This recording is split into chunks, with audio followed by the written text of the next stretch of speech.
Chapter 1, Miss Archer, are you sure you want to change your name? Once your name is changed, your academic qualifications, identification documents, and passport will all need to be updated. Clara Archer nodded. I'm sure. The staff member was still trying to persuade her. It's actually quite a hassle for an adult to change their name, and your original name is quite lovely. Why don't you reconsider? No need to reconsider. Clara signed the name change consent form. Thank you for your trouble. All right, the name you want to change to is Nova Archer, correct? Yes. Nova, flying to a distant place. This was her plan for her future. She wanted to leave this place completely. Clara asked, "Excuse me, can I go and change my passport name now?" Yes, this is your name change receipt. Take this to the window downstairs to change the name on your passport. Clara changed her passport name as quickly as possible. But she didn't change anything else: her diploma, her household registration. Anyway, she would be leaving with her new passport in a week. Let her old identity remain here forever. She no longer needed it. Walking out of the service hall with her new passport, she faced H City's landmark building. On the large screen of the building, an exclusive interview with Sebastian Preston, CEO of Shengshi Group, was playing. The host, Miss Davies, sharply noticed his subtle gesture and asked with a smile, "Mr. Preston, I've noticed you keep touching your ring, but it seems to be just a very plain silver ring. Is there something special about it?" Sebastian Preston smiled gently, raising his hand to show her. "This is my wedding ring." "Oh, my apologies. I assumed that with your current standing, your wedding ring would surely be a diamond, and a sizable one at that."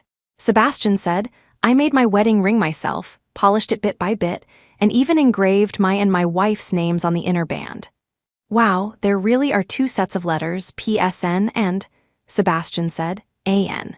My wife's name is Clara Archer."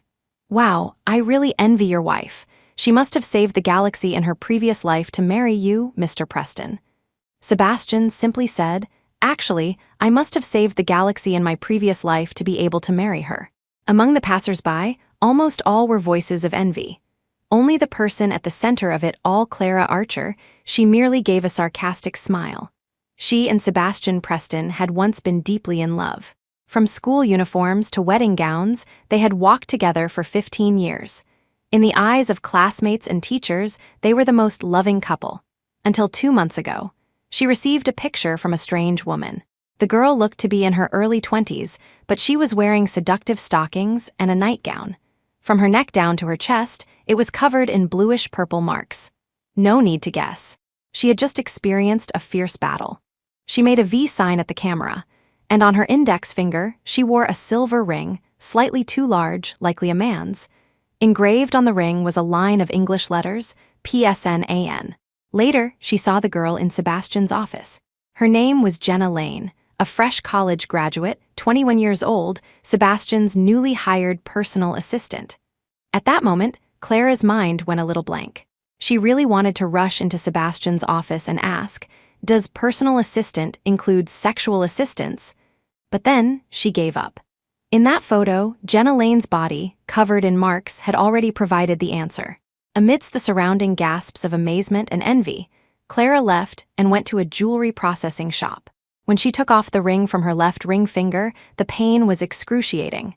"Miss, what kind of jewelry would you like to have processed?" "This ring, please melt it down for me." "This ring has an inscription on it. It must have special meaning. Are you sure you want to melt it?" "Yes, please do it as soon as possible." Half an hour later, Clara returned home with a beautifully packaged jewelry box. When Sebastian came back, it was already past 10 at night. He was holding a bouquet of flowers. "Sorry, Clara, I've been busy with work lately and haven't had time for you. I brought you your favorite freesias. Do you like them?" When he leaned in, Clara smelled a woman's perfume on him. Tilting her head, she saw a small bite mark on his Adam's apple. There was also a woman's lipstick mark on his shirt collar. Bright red, very obvious. Clara sneered inwardly. "Are you busy with work, or busy, cultivating things with Jenna Lane?" "Why aren't you saying anything?" Clara pushed him away. "I'm just a little tired."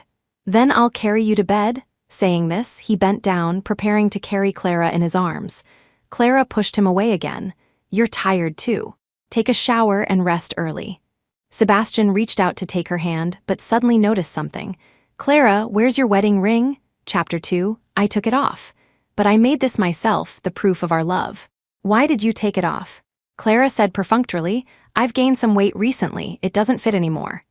Only then did Sebastian's expression soften slightly, and he smiled again. Then I'll take it to the jewelry store to get it resized another day.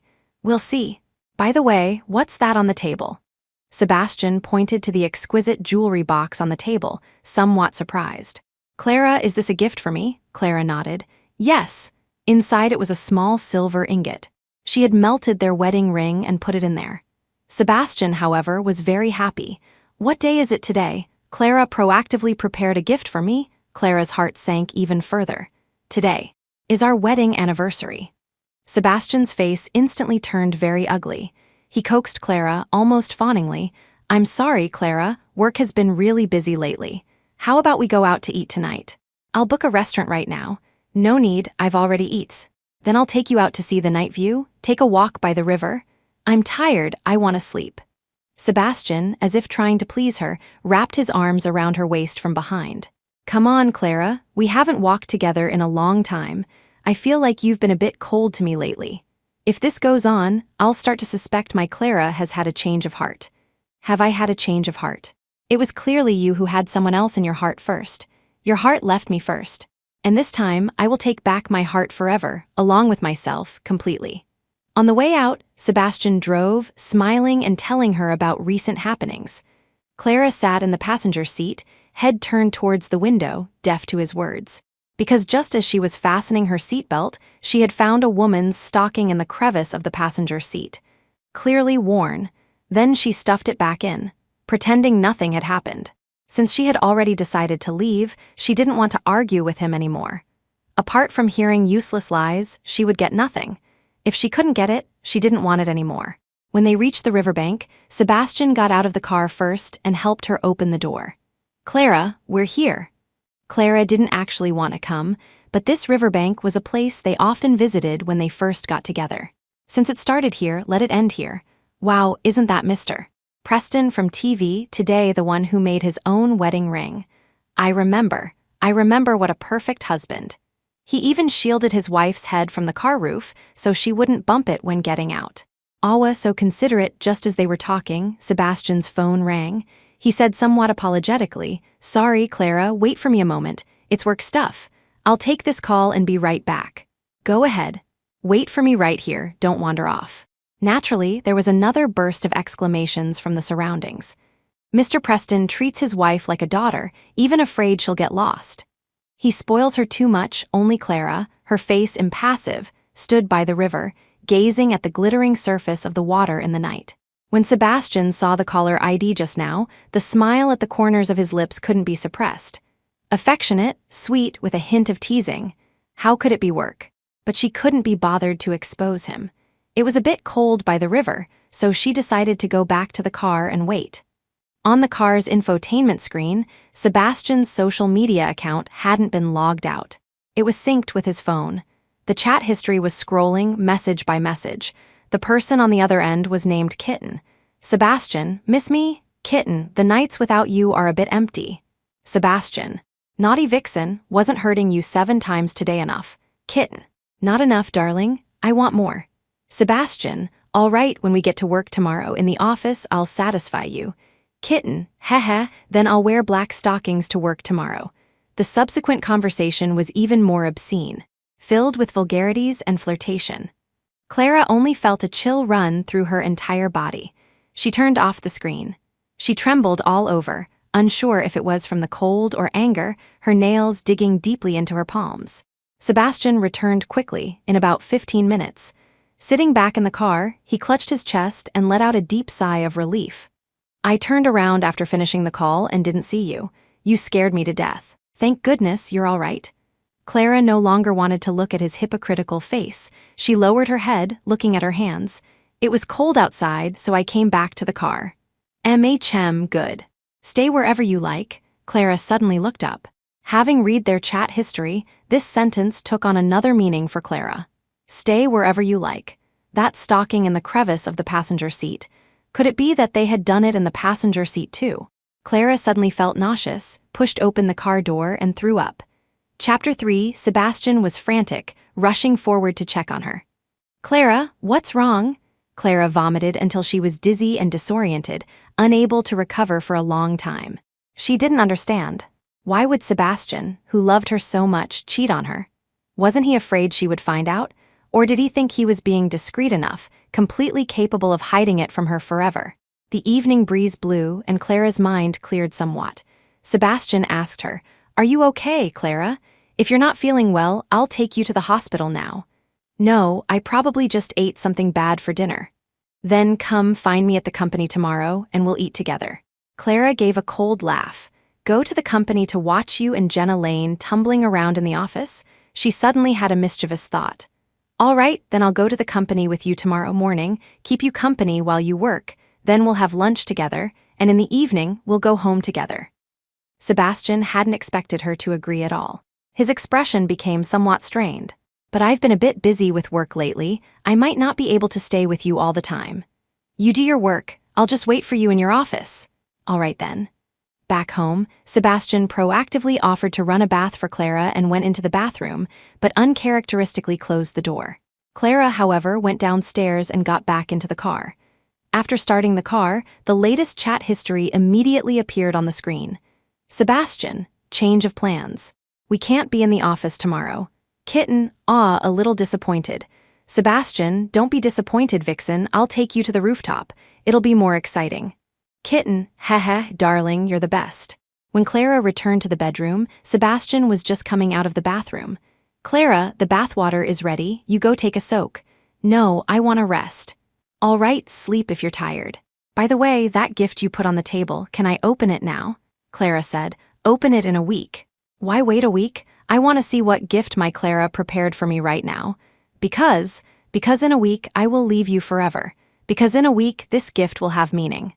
Sebastian gently kissed her forehead. "All right, I'll listen to you." The next morning, Sebastian's phone started ringing just after 6. He turned it off, then turned back to hug Clara. "Ignore it, let's sleep a little longer." But the phone rang again, persistently. Sebastian frowned in annoyance. "It's not even working hours yet, rushing me so early in the morning. Sooner or later, I'll fire this bunch of useless executives." He turned it off again. When the phone rang for the third time, Sebastian got out of bed, fuming. "Clara, you sleep a little longer. I'll go ask them what urgent matter they have." Clara murmured a soft mmm. She turned over, her back to him. Sebastian took his phone and left the bedroom. However, very quickly, he appeared outside the front door on the ground floor. A delivery guy in a yellow uniform stood outside, handing him a package. Sebastian took it, but when he came back, his hands were empty. Clara asked him, "Is the company matter serious?" Sebastian said, "It's fine, Clara, don't worry, rest well. I'll go make you breakfast." Perhaps out of guilt or genuine concern that she had eaten something bad, Sebastian prepared a very lavish breakfast. Milk, eggs, bread, jam, and her favorite oatmeal. "You can't eat carelessly anymore. I'll find a housekeeper for you to come and cook for you every day." "No need." "Be good, Clara, listen to me, or I won't be at ease when I go to work." "Sebastian, can I ask you a question?" "Go ahead." Clara put down her knife and fork and asked faintly, "The 7-year itch, do you think there's any truth to it?" Sebastian immediately showed an expression of utter disgust. "That's just an excuse for other men to cheat. I'm different. I will only love my Clara in this lifetime." "Only love me for a lifetime?" "Yes." "Then what if you fall in love with another woman?" "Then let me be struck by lightning and die a horrible death." Clara smiled sarcastically. "Such a heavy vow, aren't you afraid it will actually come true?" "I'm telling the truth, why should I be afraid?" Clara picked up her knife and fork again, spreading jam on her bread. Sebastian said, "Clara, you have to believe me." Clara just said, "Let's eat." "You still don't believe me. Do I have to cut my heart out for you to see before you believe me? There are people waiting for you at the company. Don't be late." Sebastian finally relaxed and sat down opposite her. "Let them wait a bit longer. A bunch of useless fellows, I'll fire them sooner or later." "Fire her, would you bear to?" Clara said her, not them. She didn't know if Sebastian caught it or not. She only heard him say, "Apart from you, there's nothing I wouldn't bear to part with." Chapter 4. After breakfast, they went to the company together. But Clara really couldn't stand the passenger seat, so she insisted on sitting in the back. "I get carsick. The back row is more comfortable, I can get some air. Sebastian didn't force her. All right then, I'll try to drive as steadily as possible. At the company entrance, Sebastian jogged over again to help her open the car door. When Clara got out of the car, she was once again watched by the employees during the morning rush hour. A few Shangxi Group executives even jogged over, fawning, "Mrs. Preston is here. Mr. Preston always mentions you love bubble tea. I'll go buy some for you right away." Another one said, "I'll buy the snacks. Mrs. Preston likes small cakes." Sebastian scolded with a laugh, "Don't you all feed her anymore. Clara's gained a little weight, her wedding ring doesn't even fit." "Mr. Preston, you're wrong about that. Mrs. Preston looks very slim. If the wedding ring doesn't fit, it must be the ring's fault, it shrank. Go, go, go, if you're going to suck up, at least don't make it so obvious. How can silver shrink? You don't understand. Mr. Preston loves Mrs. Preston so much. As long as Mrs. Preston is happy, Mr. Preston will be happy, and then won't we all have a good time?" Sebastian smiled, good-naturedly saying, all right, you've all figured out my weak spot." Everyone burst into laughter. Clara was practically escorted into Sebastian's office. Fruits, snacks, bubble tea, everything imaginable was there. Sebastian even used his computer to find a TV show for Clara. "Clara, I have to get busy. You just relax here. If you need anything, just call for little Wang outside." Clara deliberately asked, "Where's your personal assistant, Jenna Lane?" "Why haven't I seen her today?" Sebastian said. "I don't know either. I'll have HR call her later and ask." Before leaving, Sebastian dotingly stroked her hair and whispered, "Wait for me to come back, we'll have lunch together." Sebastian left. The executives also left. Clara, however, noticed his phone on the desk. She hurriedly chased after them, only to overhear the conversation of those same executives. "Rooftop, Mr. Preston and Jenna Lane are getting more and more adventurous. What can you do? Who knew Mrs. Preston would suddenly come to the company today? They had to change locations. So, do we still need to send condoms to Mr. Preston today? No need. I saw Mr. Preston when he went up just now. He had several boxes in his pocket. Heh, Mr. Preston is really something. He can even buy condoms right under Mrs. Preston's nose. Delivery services are so convenient now, you can buy anything." Clara suddenly understood.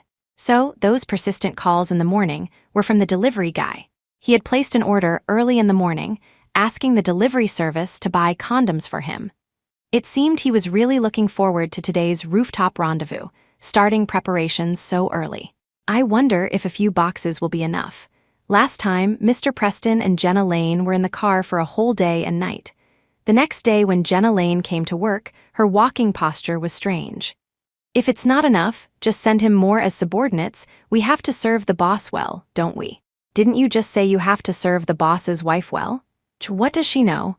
A cup of bubble tea and a few small pastries can coax her. With Mr. Preston's status and position, who doesn't have a few women on the side? Anyway, with money and power, playing with women is normal, as long as you can hide it from the one at home. True, she looks particularly naive. It shouldn't be hard to hide it from her." Just as they were talking, Sebastian appeared. "Don't talk nonsense in front of Clara, do you hear me?" The executives nodded repeatedly. "Understood, Mr. Preston, we know what to do." One of them asked, "Mr. Preston, why did you bring Mrs. Preston today? You and Jenna Lane have to hide on the rooftop, and we have to be careful when we speak." Sebastian shot him a glare. "Clara is the boss's wife of this company. She can come whenever she wants. Does she need your permission?" Yes. Sebastian warned them again with a stern face, "Take good care of Clara. She had an upset stomach yesterday. Don't give her anything raw or cold. Also, if anyone dares to speak about my affair with Jenna Lane, pack your things and leave immediately, understand?" The executives nodded with fawning smiles. Clara didn't hear the rest. She had quickly returned to Sebastian's office and placed his phone among a pile of snacks. After a while, Sebastian came in. He still had that gentle, gentlemanly look. "Little greedy cat, what are you eating that smells so good?" The words "little greedy cat" sent a shiver down Clara's spine. She endured her discomfort and asked, "Weren't you in a meeting? Why are you back? I left my phone here, did you see it?" Clara shook her head. "No." Sebastian rummaged through the pile of snacks and found his phone. "Oh, it was mixed in with the snacks. You eat slowly, I'm off then." Ring, ring, ring. This time, it was Clara's phone. She answered it. Hello, is this Miss Nova Archer? Yes, it's me. Hello, Miss Archer. We have successfully issued your ticket for the flight to Norway in a week. You can board directly with your passport at that time. Do I need to bring any other identification besides my passport? No, your passport will be sufficient. Okay. After hanging up, Sebastian looked somewhat puzzled. Passport. Clara, what do you need a passport for? Chapter 5, Clara said, It's a friend of mine. She lost her passport and asked me how to replace it. Sebastian quickened his pace and hugged her tightly. You scared me to death. I thought you were going abroad without me. Clara turned her head and threw up again. He had a strong, cloying, Swedish smell on him, mixed with a woman's perfume. Sebastian patted her back with concern. What did they give you to eat again? I clearly told them you have a sensitive stomach these 2 days, and they must take good care of you. You wait, I'll go fire them all. This time, Clara used all her strength to push him away. Fire whoever you want, but can you stop doing it under the pretext of doing it for me? Sebastian was somewhat taken aback by her sudden outburst. Clara, are you angry with me? Because I was busy with work all day and didn't accompany you. He said, How about this? Tomorrow I'll postpone all my work and only spend time with you, okay? Clara laughed, a laugh filled with anger. Only spend time with me? Yes, only with you. Clara took a deep breath and exhaled slowly. I hope you mean what you say. That night, for some reason, it suddenly started to rain heavily. From the moment Clara returned home, she kept vomiting. Sebastian wanted to get close to her, but Clara vehemently rejected him. Don't come near me. The smell on you makes me want to vomit even more. Sebastian sniffed his sleeve and said, Maybe you don't like the scent of my cologne. I'll change it next time. Sebastian Preston, you should know in your heart that it's not about the cologne at all. All right, don't be angry. Then I won't wear any perfume from now on, okay? Clara washed her face with cold water, looked up, and stared at her reflection in the mirror.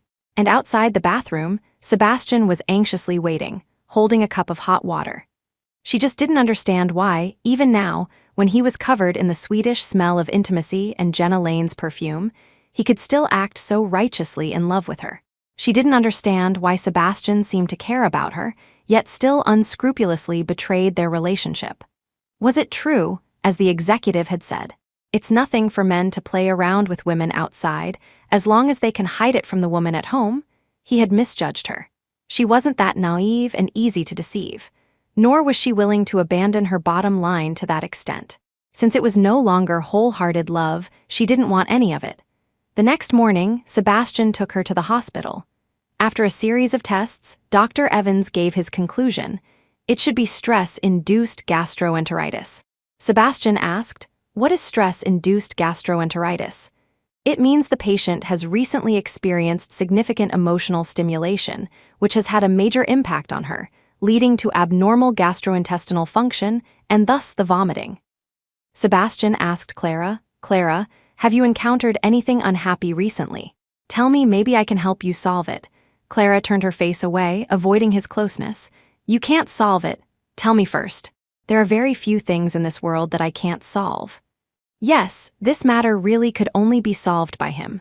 For a moment, Clara actually wanted to ask him, if she and Jenna Lane fell into the water at the same time, who would he save first?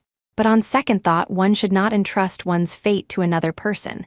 Relying on mountains, they will fall. Relying on people, they will run. She knew how to swim, she could save herself. She no longer needed Sebastian Preston. In Norway, she had applied to an art school under the name Nova Archer. Back then, to marry Sebastian, she had given up her dream of continuing to paint. From now on, she would live for herself. Clara, let me take you to a movie this afternoon, okay? There's a comedy out recently, you'll be happy watching it.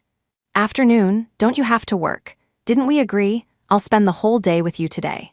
I keep my word, I absolutely won't go back on a promise. The next second, his phone rang. He originally wanted to turn it off, but after staring at the caller ID on the screen for a second, he hesitated.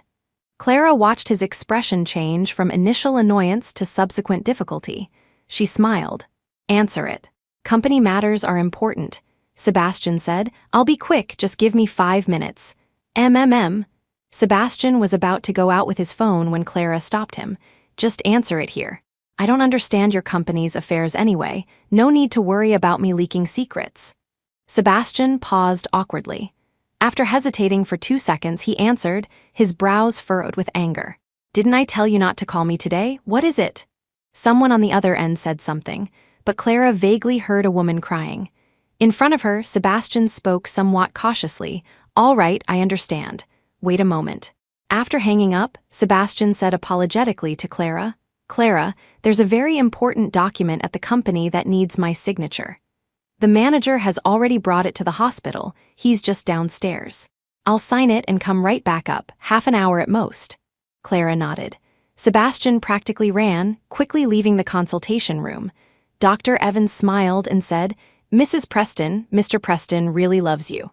He even put aside his work for you. Is that so? Clara twitched her lips. Excuse me, doctor, I need to use the restroom.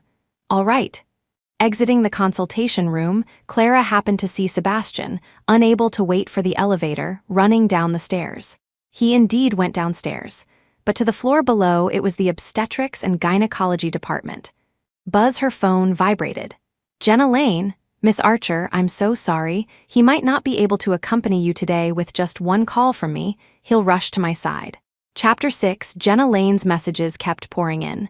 Jenna Lane, by the way, look at this. Image, this is my ultrasound report, I'm pregnant. Clara enlarged the image and finally saw clearly the first line on the report. Embryo 8 weeks, threatened miscarriage. Jenna Lane, yesterday we did it countless times on the rooftop, tried all sorts of positions. Maybe it was too rough, the baby has signs of a threatened miscarriage.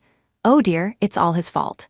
He said being with you at home was like being with a dead fish. No fun at all, but with me, he wants to play something exciting. Jenna Lane, the doctor said that whether it's to protect the pregnancy or have an abortion, the baby's father needs to sign. I could only call him down. After all, compared to gastroenteritis, his child is a bit more important, don't you think? Clara took a taxi from the hospital by herself. She went to a law firm. Hello, I'd like to retain your firm to help me draft a divorce agreement. She asked for nothing, and the lawyer, Mr. Alistair Finch, was very reliable. In half an hour, she had the complete divorce agreement. Mr. Finch told her, the husband's signature is not required. As long as you are separated for 2 full years, this divorce agreement will automatically take effect. When Clara came out with the divorce agreement, Sebastian happened to call. Clara, where are you? I've searched the entire hospital and can't find you, Clara said. I waited for you for a long time, but you didn't come, so I went home first. Good, as long as you're home safe. I'm sorry, Clara, there really is something at the company that requires me to go personally. I might have to go on a business trip for a few days. Take good care of yourself at home alone. Next week I'll definitely clear all my work to be with you. Clara sighed deeply. A lie told 1,000 times, no one will believe it anymore. She no longer felt any emotional fluctuations. You go ahead. My Clara is the most understanding. Be good, hubby will bring you freesias when he comes back tomorrow. Understanding? Clara asked. Sebastian Preston, do you just like women who act coy and clingy, who pester you endlessly? I'm too understanding, so I'm boring, is that it? Sebastian froze for a moment. How could that be? Of course, I like you the most. Whatever you're like, that's what I like. Sebastian Preston, will you fall in love with another woman? Of course not. If you have a change of heart, I will leave you forever. Sebastian chuckled. You can run all you want. I can lock down the airports and train stations. As long as you're still called Clara Archer, I will never allow you to leave me. But, on my passport, I'm no longer called Clara Archer. My name is Nova Archer. Clara emphasized again, I'm serious. If I have a way to leave you, I have a way to make sure you can't find me. Sebastian still smiled, as if teasing a cat. All right, then you run first. I'll give you 3 days, then I'll come find you. I told you, as long as you're still called Clara Archer, no matter where you run, I can find you. You can't shake me off. Can't shake him off? Clara smiled. Then let's just wait and see. Chapter 7, 3 days left, until the plane took off. Jenna Lane sent a photo of Sebastian Preston barbecuing by the sea. Jenna Lane, to celebrate my pregnancy with his child, he's treating me to a vacation in the Maldives. He said it's hard for me being pregnant, so I should just lie down and wait to be fed. Clara didn't reply. She just met up with a few close friends for one last gathering. After all, they might not be able to see each other again. Clara had a lot of fun at this gathering. 2 days left until the plane took off. Jenna Lane sent another photo of Sebastian reading a book, but the book was titled Early Childhood Education Guide for Babies. Jenna Lane, the new dad, is very concerned about the baby's education. It's still a little bean in my belly, and Daddy already talks to it through my tummy every day. Clara still didn't reply. She went to the bank, converted all her money into euros in cash, and then canceled all her bank cards. 1 day left until the plane took off. This time, Jenna Lane sent a video. In the video, there was a beautiful and romantic fireworks display over the sea.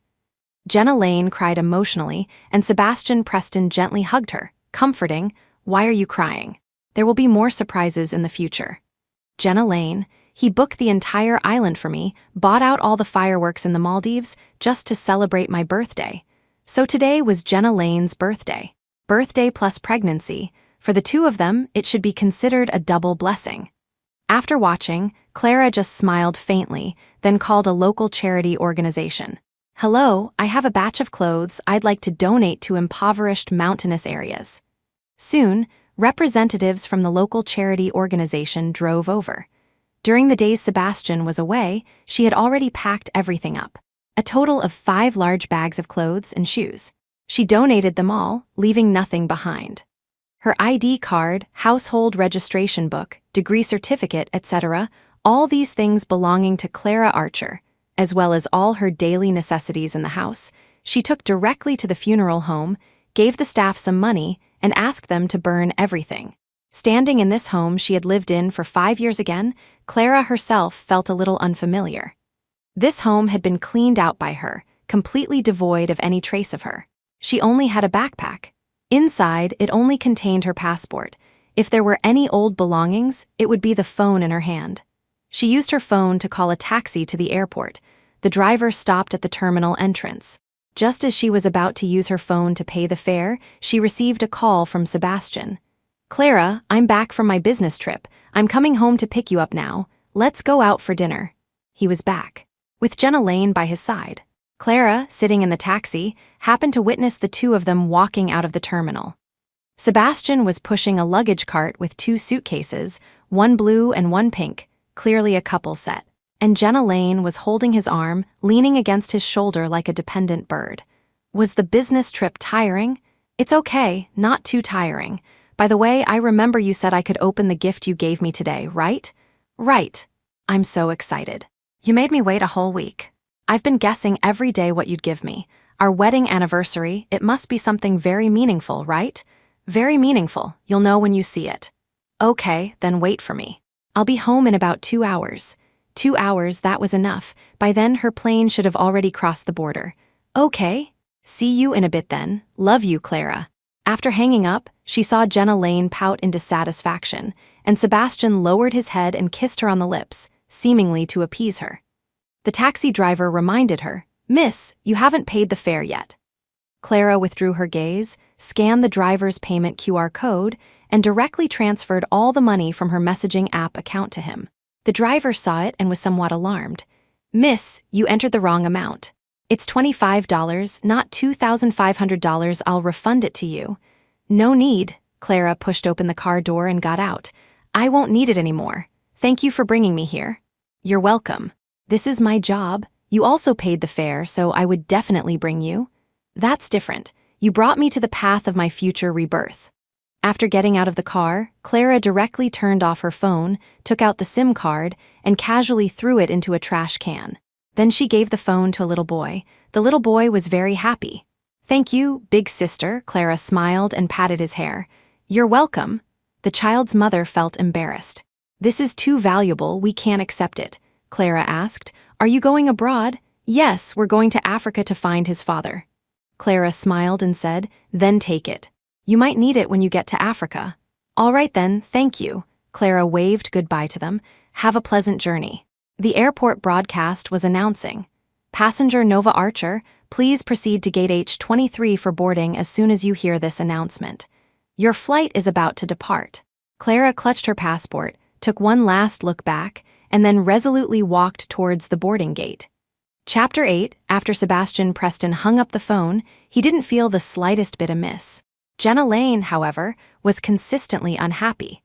The days when you belong only to me are ending so soon. I'll have to hide and sneak around again. Hearing this, Sebastian warned her, don't let Clara suspect anything, otherwise you know the consequences. Jenna Lane looked on the verge of tears. All right, I know. You've said it 800 times. Seeing she was about to cry, Sebastian lowered his head to coax her a little. It's best not to cry when you're pregnant, it's not good for the baby. You were harsh with me, then I'll make it up to you. I'll buy you a bag. Which one do you fancy? Jenna Lane looked up. Let's go back to the company. Before you go home, let's do it one more time. Sebastian was somewhat disapproving. I already told Clara I'd be home in 2 hours. There's no time. Just say there was traffic. The airport expressway is often congested anyway. Sebastian looked at his watch, still hesitant. Jenna Lane directly wrapped her arms around his neck and kissed his lips. Sebastian initially pushed her away slightly, but soon the push turned into an embrace, and then he took the lead, kissing her deeply. After a passionate kiss, Sebastian's desire was ignited. He chuckled hoarsely, "Vixen." Jenna Lane brightened up. Come on, let's go back to the company. Let it be our last crazy time." In response, Sebastian scooped her up and strode quickly towards the parking garage. Jenna Lane giggled in his arms. Luggage the luggage. Sebastian was impatient. Forget it. The two fooled around in the car once, then returned to the company and went wild for another 2 hours. By the time they finished, Sebastian finally remembered to call Clara. "Hello, the number you have dialed is switched off." Sebastian felt something was wrong. Clara never switched off her phone. Jenna Lane happened to bring him a cup of coffee, unceremoniously sitting directly on his lap. "What's your hurry?" Her phone probably just ran out of battery. Saying this, she deliberately nuzzled against him coquettishly. "I made this coffee for you myself. Shall I feed it to you?" Life was clearly the same as before, yet Sebastian always felt something was amiss. First, he inexplicably felt something was missing, then even the temperature of the coffee seemed off. He frowned. "Forget it, bring me a cup of hot tea instead." Jenna Lane purred, sidling up to him. "Mr. Preston, are you looking for a change of taste again?" The word "again" made Sebastian very uncomfortable. He lowered his voice. "Stop fooling around. I'm not in the mood right now." "You're just making a mountain out of a molehill. What could happen to her alone at home?" This time, Sebastian was somewhat annoyed. "Go change it. Don't make me say it a third time." Jenna Lane didn't dare to make a sound this time and immediately did as she was told. Her role was to be a gentle and understanding companion. Of course, she wouldn't go against him. When his assistant, David Carter, came to deliver the schedule, he also didn't dare to breathe too loudly. "Mr. Preston, you have a meeting this afternoon. It's almost time." Sebastian had originally planned to go home to see Clara first, take her out for a meal, and then rush back to the company for work. There was plenty of time for that, but now all that time had been spent fooling around with Jenna Lane. Seeing that the meeting was about to start, he had no time to go home. How long until the afternoon meeting? Sebastian glanced at his work schedule, asking without looking up. David Carter mentally calculated the time and reported, "About an hour." Sebastian stood up and said, "I need to go home for a bit. If the meeting has already started when I get back to the company, don't wait for me. Just let them proceed as usual." He didn't explain why, simply picked up his car keys and walked out without even intending to call his driver. This gave Jenna Lane a sense of crisis. Jenna Lane quickly walked to the office door, blocking his path, and took his hand, acting coquettishly. "Aren't I by your side? Why do you still need to find another woman?" Sebastian was in a bad mood and naturally had no patience to coax her. He flung her hand away and said, "Don't ever say things like that again." Jenna Lane pouted. "No, I just don't want to share you with another woman." As soon as these words were spoken, the most apprehensive person in the room became David Carter. His eyes darted around. If the floor-to-ceiling windows couldn't be opened, and this was the 40-somethingth floor, he really wanted to just jump.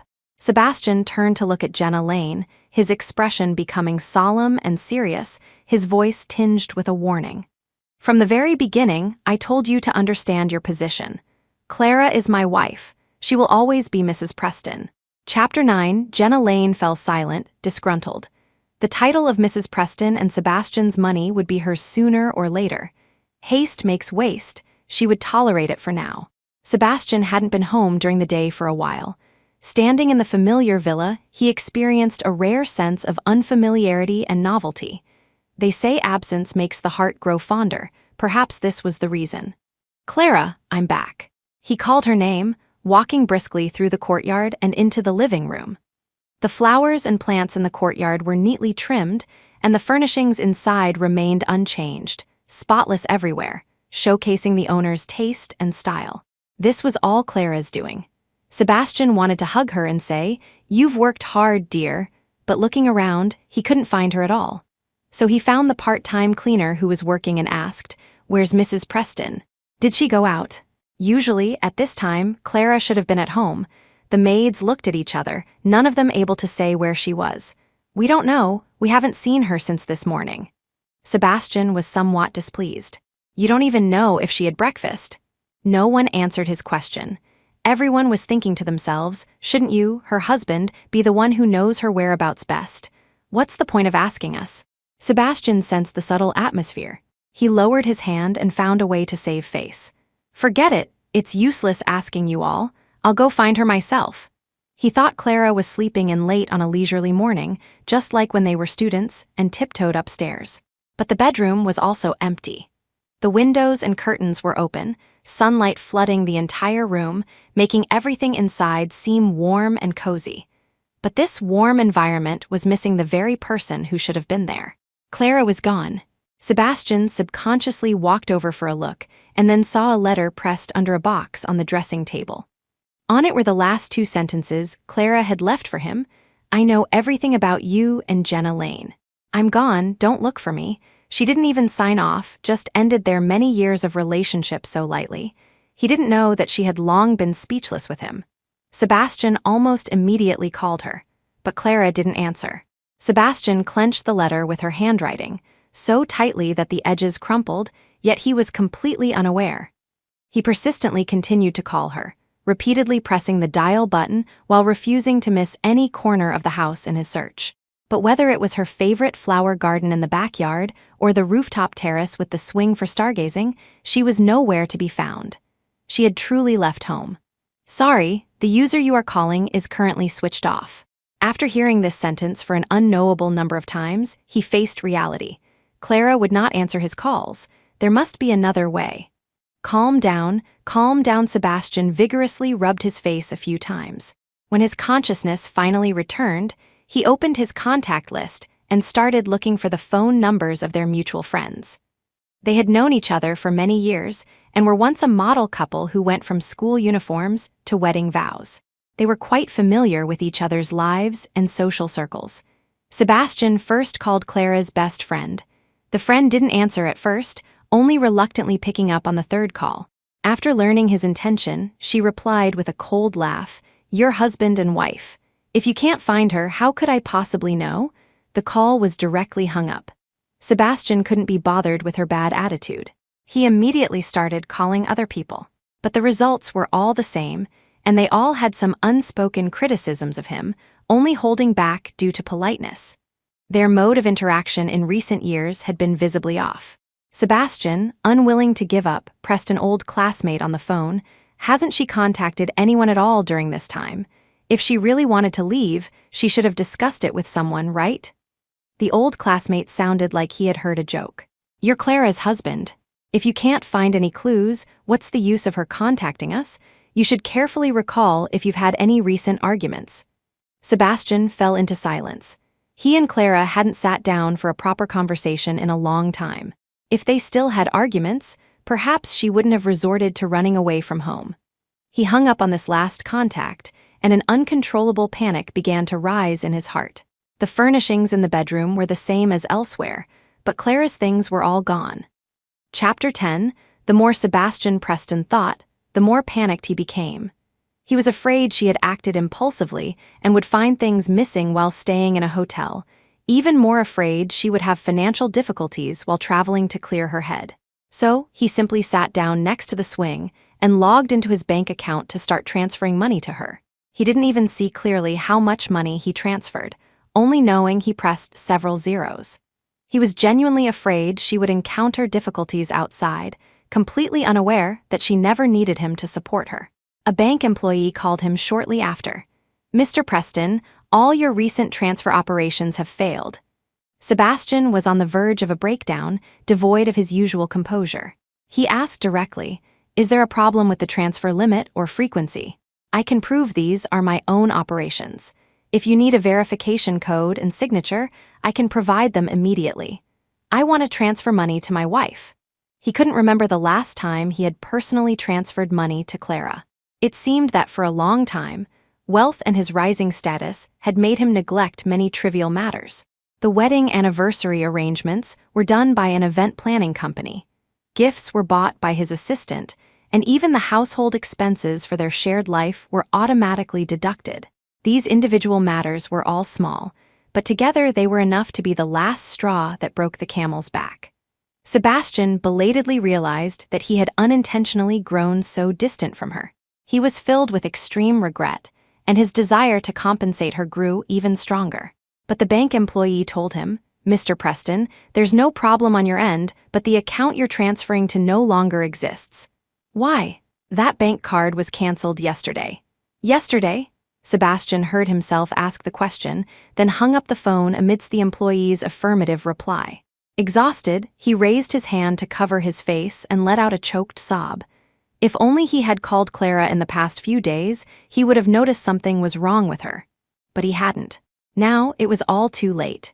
An hour passed quickly, but Sebastian had no heart for work, only frantically trying to find clues from the social media apps Clara had used. Perhaps she would reveal some of her thoughts on a network where no one knew her. Sebastian wasn't in the habit of using social media, but he remembered Clara's account name. No matter which platform she used, she would call herself Serene Dreamer. He first opened the most commonly used messaging app, then found that their chat history had long stopped on a certain day in the past. As for her account, it had already been deactivated. Her previous profile picture was replaced by a gray system avatar.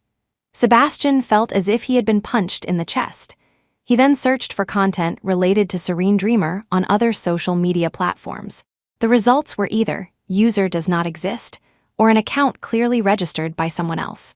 He scrolled and searched tirelessly for a long time, only finding traces of others forwarding her messages. As for the ID Serene Dreamer, it had vanished without a trace. Unwilling to give up, Sebastian called the platform's customer service. He provided Clara's personal information and requested, "I've read your platform's rules. A deactivated user can withdraw the application within 7 days. I want to restore her data now." The customer service representative did not agree. "Sir, the withdrawal application must be made by the person herself." Sebastian unreasonably stated, "I am her husband. Can't I withdraw it on her behalf?" "I'm very sorry, sir." "Fine, I will file a complaint against you." "Wait for a court summons, don't think I don't know. You have this information in your backend. Restoring account information is not difficult at all. Please, feel free." The customer service representative replied politely and calmly. They had seen many strange people and wouldn't take threats to heart. Legal procedures would have to be followed eventually anyway. Seeing that the customer service was unyielding, Sebastian instantly deflated. He hung up the phone, then used his connections to contact the person in charge of the platform, softening his tone to request their help. "I know you have regulations, but my wife has run away from home. She didn't take anything with her before she left. Even her social media accounts and bank cards were canceled. If you can't help restore the data, I really won't have any clues at all. I'm begging you." Chapter 11, he rarely humbled himself, but now, for Clara's sake, he had to bow his head. Fortunately, after the other party confirmed that his wife was indeed missing, they chose to relent. Sebastian got Clara's social media account as he wished. Her profile picture was one of her own paintings, giving off the same impression as her, and her account nickname an indescribable sense of dignified serenity. Clara wasn't usually a talkative person, but she had unexpectedly documented her life online for many years. She was one of the first new users of this social networking site. The earliest mood entry was sent shortly after they started dating. "We're together," the emoticon's popular back, then seemed outdated now, but Sebastian still smiled knowingly. Even after so many years, he could still feel the sweet joy Clara felt when she was in love with him. She once loved sharing her life on this account. Paintings she practiced in her leisure time, gifts he gave her when they were dating, the bridal bouquet from their wedding, and the meticulously trimmed flower garden after marriage. Sebastian looked at them one by one, his heart softening as if a piece had caved in. But just as he was greedily reminiscing about the past, she stopped posting photos and sharing her life. The last content related to it was a picture of the starry sky taken from the rooftop swing, dated half a year ago. Did something happen back then? He tried hard to recall, and then it hit him it was shortly after he had gotten involved with Jenna Lane. He thought he had hidden it very well, but unexpectedly, clues were still discovered. An unprecedented wave of regret swept over Sebastian. He mustered the courage to click on the last text entry Clara had posted. It was sent late last night, and the content was extremely brief. "This is the end." Clara left no hints in the record, but he knew those words were definitely meant for him. As she put a period at the end of that sentence, she also completely severed their many years of relationship. Sebastian spent the day in a daze. After nightfall, the once warm home turned into a cold building. He lay alone in bed, enveloped by a huge sense of emptiness. This feeling was truly awful. His phone lit up several times by the pillow. It was Jenna Lane messaging him again, asking him out. But he didn't look at it even once. Sebastian lay awake until midnight, then, unable to sleep, he turned on the bedside lamp and got up. He moved to the side of the bed where Clara used to lie, trying to feel her lingering warmth. At least last night, she should have been lying here, right? He thought to himself, trying to recall the last time they shared a bed. But his heart felt colder than his body. The silk bedding was smooth to the touch, but it warmed up much slower than cotton. Many years ago, when he and Clara had just graduated and didn't have the money to pursue such luxurious comforts, they would hug each other for warmth before sleeping every night. Sebastian suddenly missed her terribly, his heart aching intensely, as if it were being tightly squeezed. Until the alarm clock at midnight sharp jolted him from his thoughts. Sebastian could no longer stay in bed. He suddenly remembered that Clara had left something for him, that beautiful jewelry box. He quickly walked to the dressing table and picked it up. The box was small, fitting in the palm of his hand. But when he opened it, the contents weren't some exquisite piece of jewelry, but a small, oddly shaped lump of silver. Sebastian didn't understand at first. Why would Clara give him this? He habitually caressed the wedding ring on his left ring finger, the silver ring he had polished himself. Suddenly, he was struck as if by lightning this small silver lump. It was her wedding ring. She had melted her wedding ring grief beyond death. He finally accepted the reality Clara hadn't just run away or thrown a tantrum. She wasn't coming back. Sebastian had no mood to celebrate his birthday. He drove to the police station overnight, panting, I want to report a case. My wife is missing. It's very likely she committed suicide. Clara was an adult, free to come and go, not restricted by anyone. If he wanted to report her missing, he needed a plausible reason, otherwise, it would just be rejected. The police accepted his report and accompanied him in his search until dawn, but they found nothing. A policewoman asked Sebastian, "Have you and your wife had any conflicts recently?" Sebastian stammered, "No, our relationship has always been very good." The policewoman was experienced and immediately saw he was hiding something. She reminded him, "If you genuinely want to find your wife, please tell us the situation truthfully, otherwise we can't help you." I found a mistress outside, and it seems she found out." Sebastian's face burned. Chapter 12, this should have been proof of his charm. But at this moment, he belatedly realized how shameful it was, especially since Clara had left him for such a reason. The policewoman bluntly asked, "So your wife left home because you cheated on her?" Sebastian didn't say anything, just nodded with a strange expression. Fortunately, an unknown call came in time to rescue him. He answered it, hoping it was Clara willing to contact him. The caller was a man who claimed to be a lawyer from a firm. "May I speak to Mr. Sebastian Preston? I am the lawyer commissioned by Miss Clara Archer. I have something I'd like to discuss with you in person. I wonder if you're available now." "Available? I'll be right there." Sebastian didn't bother explaining to the police. He lied about having other business and drove over as fast as he could. Sebastian only wanted to see the lawyer as soon as possible and then persuade Clara to come back. For this, he ran countless red lights on the way and endured countless insults from passers-by, but he didn't care at all. Until the lawyer, Mr. Alastair Finch, handed him a divorce agreement. Sebastian didn't even notice it. He looked around the law firm's office and anxiously asked, "Where's Clara? Is she still unwilling to see me? I have something to say to her, let her come out." "I'm sorry, I can't do that because Miss Archer isn't here at all. She has fully entrusted the divorce proceedings to my law firm. If you have any objections, Mr. Preston, just tell me." Mr. Finch raised the hand holding the divorce agreement slightly, and only then did Sebastian notice its existence. Sebastian's face instantly turned very ugly. He took it, glanced at it once, and immediately tore the agreement to shreds, then forcefully scattered them all over the floor, saying through gritted teeth, "I will never divorce her," his eyes red, he emphasized. "I made a mistake, but which man in the world doesn't make mistakes? I already know I was wrong. As long as she doesn't like it, I will absolutely not see the people she dislikes again. That should be acceptable, right? Clara loved him so much. As long as they could meet again, she would definitely be moved by him."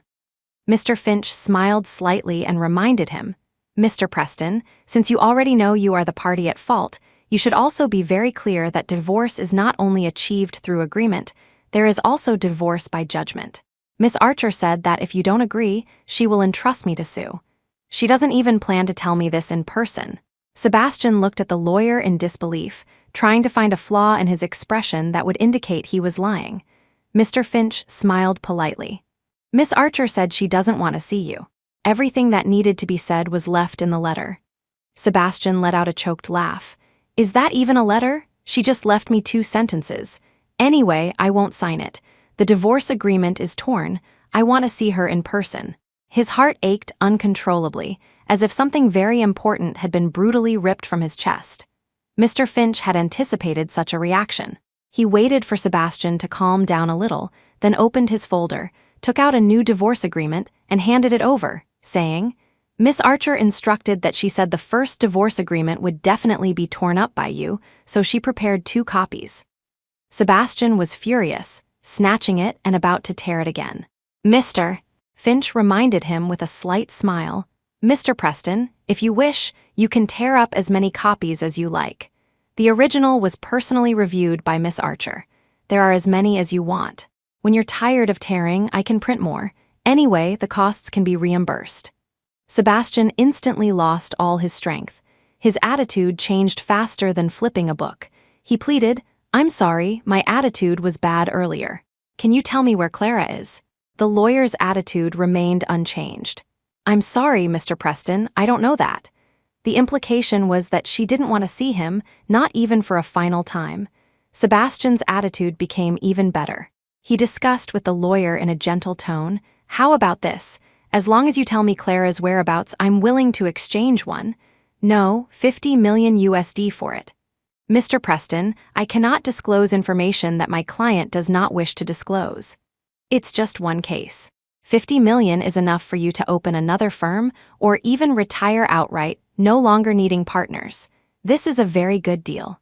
Sebastian tried to tempt him into talking, but Mr. Finch was completely unmoved. "Mr. Preston, of course, I'd love to get rich overnight, but I hope to earn that money through my firm. Besides, I genuinely don't know Miss Archer's whereabouts. After she completed her commission, she only contacted me by phone." Sebastian clung to the last sliver of hope. "Give me the phone number she's using now. I'll pay for it just the same. She was using her previous number. I called her today, but no one answered." Mr. Finch's answer was watertight. The atmosphere in the room dropped to freezing point. Chapter 13, seeing that Mr. Finch was unyielding, Sebastian's face hardened, and he stated his position again. "Then we have nothing more to say. Anyway, no matter how many copies you print, I will never sign. As for suing in court, suit yourself." He didn't believe Clara wouldn't appear in court. Before that, he would do everything possible to beg for her forgiveness. They had so many years of affection and countless shared memories. Seeing each other would evoke some sentiment. As long as he insisted on not divorcing, he would eventually wait for the day she had a change of heart. Mr. Finch was prepared for this. He began to explain the law to Sebastian on the spot. Mr. Preston, actually, Miss Archer doesn't need to sue you at all. This is just a last resort. If possible, she still hopes to part amicably with you. For example, if you are separated for more than 2 years, you can go through legal procedures, and the court will grant a divorce on the grounds of irretrievable breakdown of the relationship. These were all things Clara had researched beforehand. After she made up her mind to end this relationship, she acted with great efficiency, considering all possible scenarios and devising countermeasures. Sebastian was stunned on the spot. Impossible, she wouldn't be so heartless to me, we were so in love. Would she negate me just because of one mistake? He selectively forgot his actions over the past 6 months, including his neglect of her. Mr. Finch didn't care what he thought, merely emphasizing the facts. Mr. Preston, it's no use asking me. The law is stipulated this way. If you think it's unreasonable, you can directly sue the law itself. Sebastian knew very well he couldn't win. He said stubbornly, then as long as I find Clara during this period and reconcile with her, it will be all right, right? This time, Mr. Finch smiled without speaking, choosing not to say anything. Divorce lawyers see countless infatuated men and resentful women. He had long seen that Miss Archer was determined to divorce. No matter how much this man in front of him struggled, it would be useless. Just as Sebastian was in a standoff with the lawyer, a call came from the police. Mr. Preston, we've located the last place Miss Archer's phone's signal disappeared based on the clues you provided. Would you be able to come over? I'll be right there. The matter of the divorce agreement was temporarily put aside. Sebastian had never heard of the location provided by the police. He quickly entered the address into his navigation map and drove over at top speed. As far as the eye could see, it was a wasteland without even abandoned buildings, surrounded by garbage. The police were searching for something on site. This scene deeply wounded Sebastian. Countless images from crime dramas flashed through his mind, almost causing him to faint on the spot from the shock. A passing police officer supported him. Mr. Preston, please calm down first. Sebastian barely managed to steady himself, his voice trembling. Where is she? Have you found her? He thought Clara had sought a tragic end, looking like he might pass out at any moment, and his intestines were twisted with regret. If he had known, he shouldn't have said she was in danger when he reported the case. She had merely left him. Sebastian's voice was hoarse. It's all my fault. She actually didn't disappear, she just didn't want to deal with me anymore. It was my fault. He was incoherent, looking extremely agitated. The police officer supporting him listened inexplicably to this tirade. Then, holding a bag, asked him, Mr. Preston, we didn't find Miss Archer's phone, but we found a SIM card. See if it's hers. Only then did Sebastian come to his senses. As if he had just escaped death, he asked, only her SIM card? What about the phone? The police officer shook his head. We've searched this entire area, but we haven't found it. Sebastian had experienced tremendous emotional ups and downs in a short period, and his condition was visibly abnormal. He took the bag, looked at it, and said, Can I open it and see? After receiving permission, he took Clara's SIM card out of the evidence bag. Sebastian inserted Clara's SIM card into his own phone and pressed the power button. He was very curious about Clara's state of mind when she discarded it, and also wanted to know if she still had even a shred of lingering affection for him. The phone screen remained black. It was clearly out of battery. The thread of sanity in Sebastian's mind almost snapped on the spot. Maintaining the last bit of reason, he asked the police for help. Could you lend me a charger? I'll just charge it in the car for a bit and return it to you right away. The police officer didn't press further, just asked around his colleagues and then borrowed a power bank from a kind policewoman, handing it to him. See if this works. This SIM card has been soaked in water for a while. The wasteland was overgrown with waist-high weeds, and even in autumn and winter, there was no shortage of dew dripping down. Sebastian refused to accept this possibility. While charging the phone, he prayed to all the gods and Buddhas in his heart. Perhaps because his prayer was sincere this time, the phone screen actually lit up after being charged. The first thing Sebastian noticed was the missed call notifications, almost all from him to her. Besides that, the only other things worth noting were countless unread messages. Sebastian gently tapped to open them and then froze on the spot. These messages were all from Jenna Lane to Clara. He had once thought the two of them had no private contact at all. Jenna Lane's wording in the messages was completely different from how she behaved in front of him. Chapter 14. Clara. You know Sebastian. He's sentimental, can't bring himself to be harsh. If you're willing, he can keep supporting you, but I still think it's better to clarify some things. There's no first come, first served in love. But if I had met him first, you two would probably be little more than old classmates now. A woman needs to know how to dress herself up. Otherwise, if you go around plain-faced every day, what man would want to come home? Youth, of course, is nothing remarkable, but it's better than being a middle-aged woman still trying to compete with young girls and having some self-awareness. Sebastian praised my beauty again today. Ta to this is the necklace Sebastian gave me. He designed it himself. Clara, you should be able to understand me, right? We are truly in love.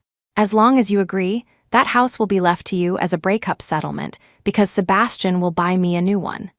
Many similar messages were sent, each one short, and the wording wasn't particularly sophisticated.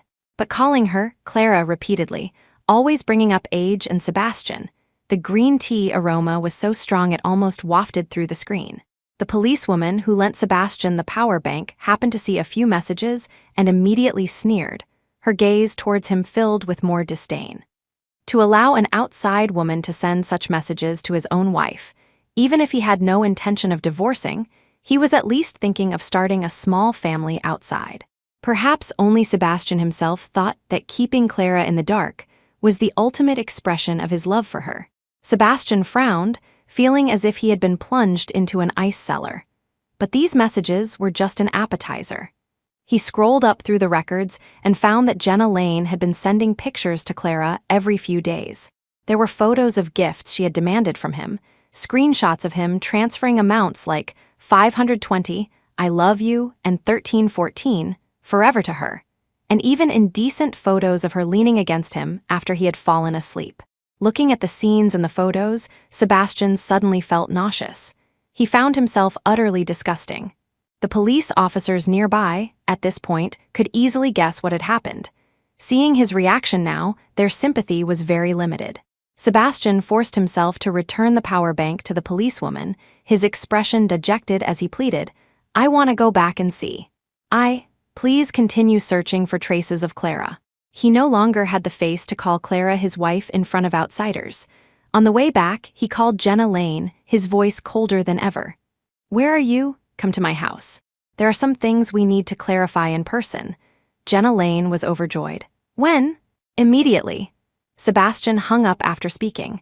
He was exhausted to the extreme and had no energy left to resolve the issue elsewhere. As for the place he had arranged for him and Jenna Lane, he didn't even have the slightest thought of setting foot there. Now, just thinking about that place made him want to vomit, even though he hadn't had a sip of water since yesterday. Jenna Lane was much faster than him. When he drove home, she was already there and had seamlessly adapted to the role of a hostess, ordering the household staff around. Take down all those paintings, they're hideous. If you're going to hang something, buy some valuable famous paintings. Who wants her ugly things?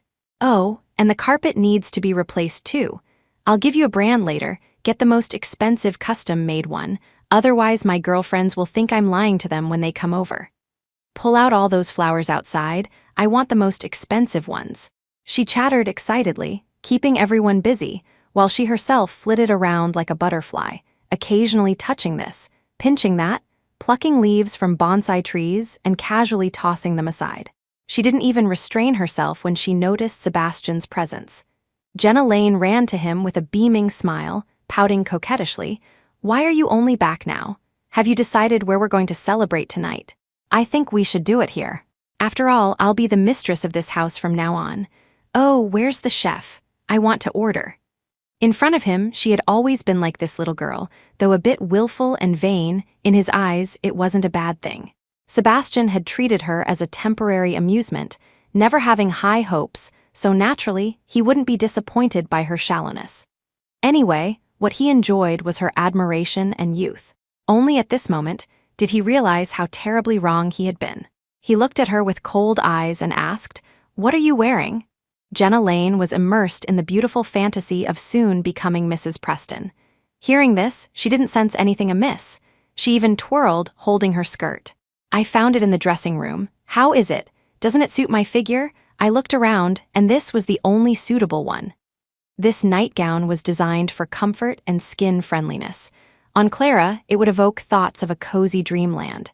But when Jenna Lane deliberately wore it with an open collar, it immediately looked vulgar.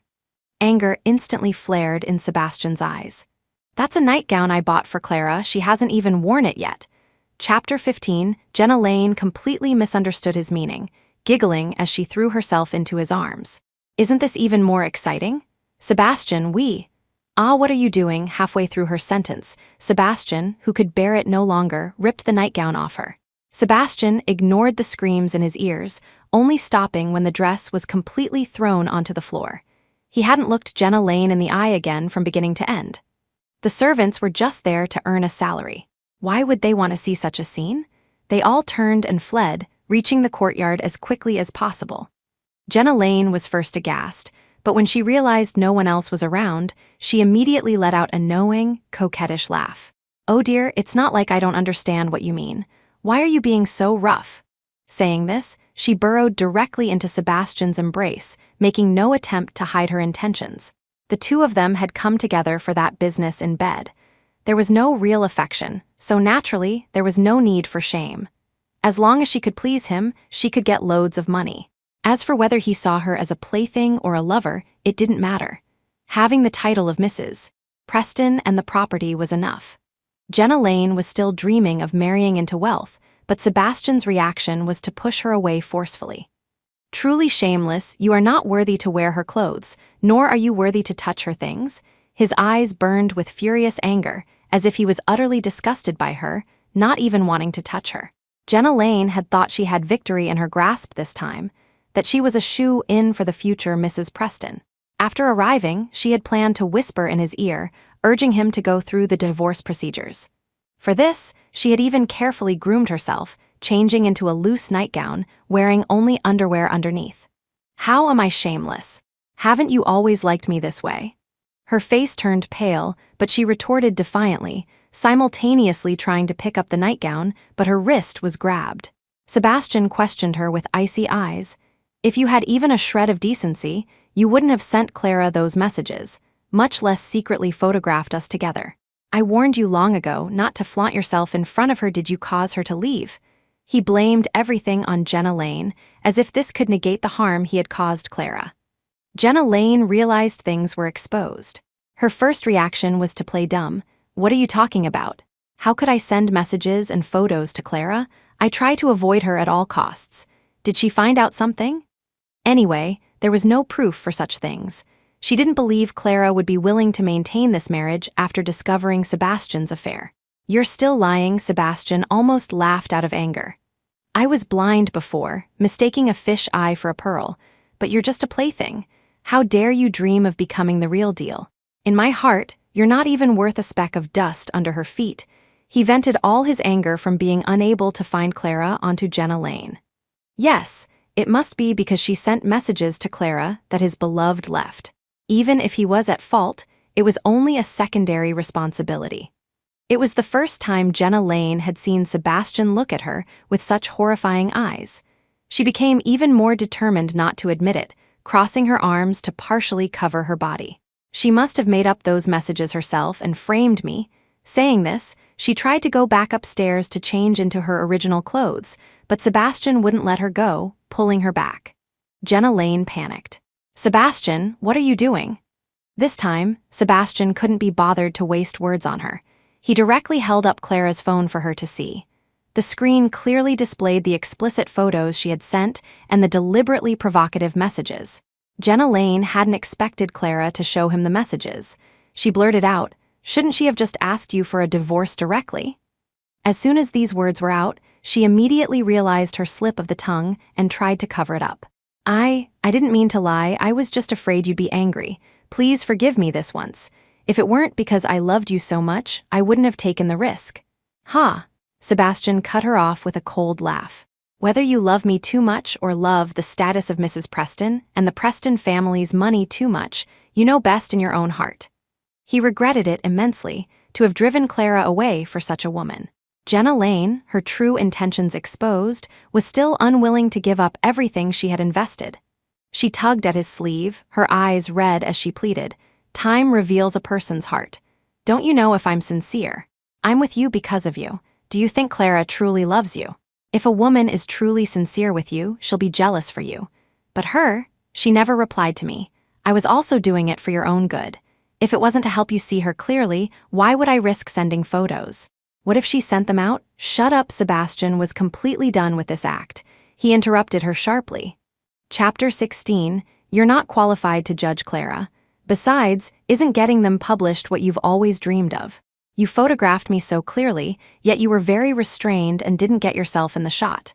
Don't think I don't know, you've long thought of using such methods to force my hand, haven't you? He was incredibly clear-headed now, but it was too late.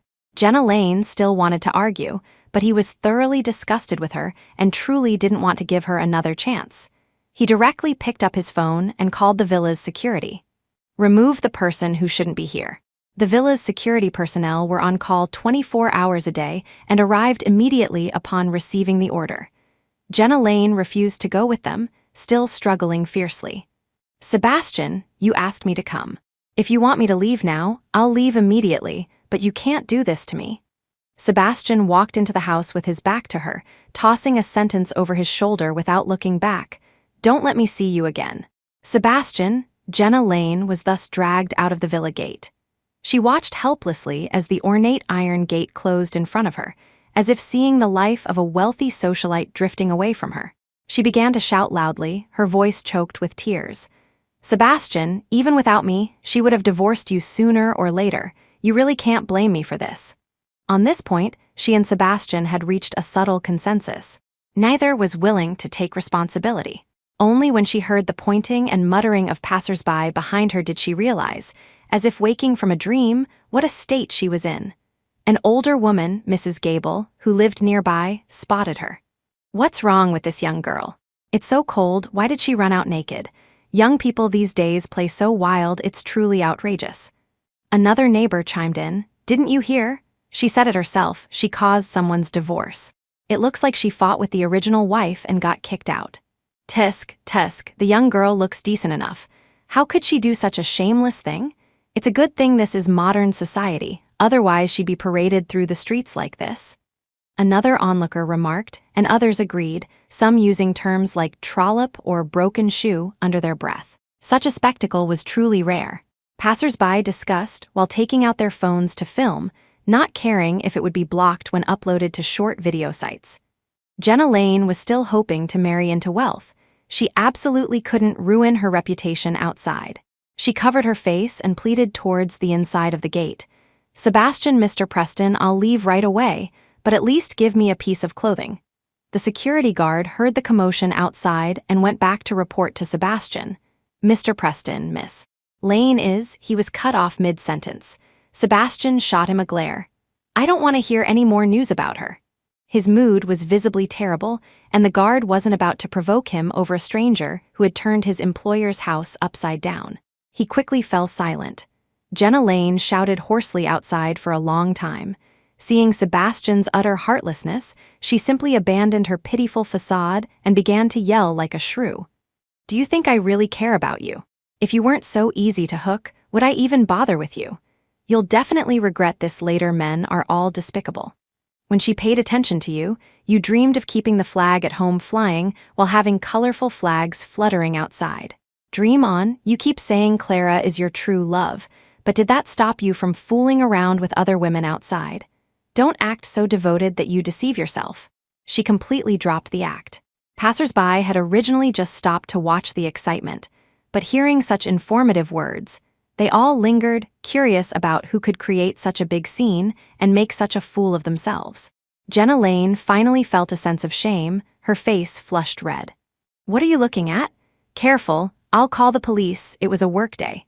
Those who came to watch the spectacle at this time were either retired aunts and uncles or neighbors who came out to check on the commotion. Her bullying tactics didn't work on them. A passerby who was genuinely just passing by retorted decisively, "Do you think we want to look? You were a homewrecker, ruined someone else's marriage, and now you've been stripped and kicked out like this. Instead of going home quickly, you're still here disgracing yourself. Exactly, so little self-respect. People should have some shame. Anyone with a bit of shame would be too embarrassed to be seen after something like this. Shame. Useless shame again. This was the second time in half a day that Jenna Lane had been accused like this. She chose to vent her anger by cursing. Who said I'm a homewrecker? Did you see it with your own eyes? In a relationship, the one who isn't loved is the third party. The pedestrian arguing with her immediately laughed out loud. You still have the nerve to say that. If that man had you in his heart, would he let you wander the streets naked? The way you're dressed now is only suitable for the beach. Just a plaything, and she really thinks she's the main wife. The houses in this area are very expensive. Could it be that she failed to get money and ended up losing everything instead? These last few sentences were truly heart-piercing. The color completely drained from Jenna Lane's face, her expression a ghastly mix of green and white. She had lost her capital for arrogance and dejectedly tried to escape amidst the pointing fingers of the onlookers. Chapter 17. Mrs. Gable, who had recently divorced her unfaithful husband, felt a transferred sense of hatred. She stepped forward, blocked Jenna Lane's path, and berated her. You're so young, what couldn't you do? Why did you have to be a homewrecker and destroy someone else's family? Pa, Jezebel, Jenna Lane, seeing this stranger also cursing her, retorted defiantly. Ma'am, with your looks, you probably couldn't even be a Jezebel if you wanted to. Calling me a Jezebel, could it be because you couldn't keep your man's heart and got dumped? Pa, that's still better than you, barely clothed and kicked out of the house. Mrs. Gable was so angry she reached out to grab her. The scene instantly became chaotic. Mrs. Gable lived nearby and quickly gathered a group of her elderly friends to curse Jenna Lane as a shameless Jezebel. Other onlookers, seeing this, also called their friends to come and watch, and soon a large crowd gathered. The commotion was so loud it could be heard inside the villa, but Sebastian Preston remained oblivious, completely immersed in his own world, unwilling to come out. No matter how much Jenna Lane could rant and rave, she couldn't out-curse so many people. She cried in anger, trying to cover her face and escape from the crowd, and was almost taken advantage of by a lecherous man who tried to grope her in the chaos. Get lost, don't touch me. Seeing Sebastian's heartless turn, she knew she couldn't count on him and habitually turned her gaze to the other men present. Someone used to being a clinging vine would never think of standing up on their own.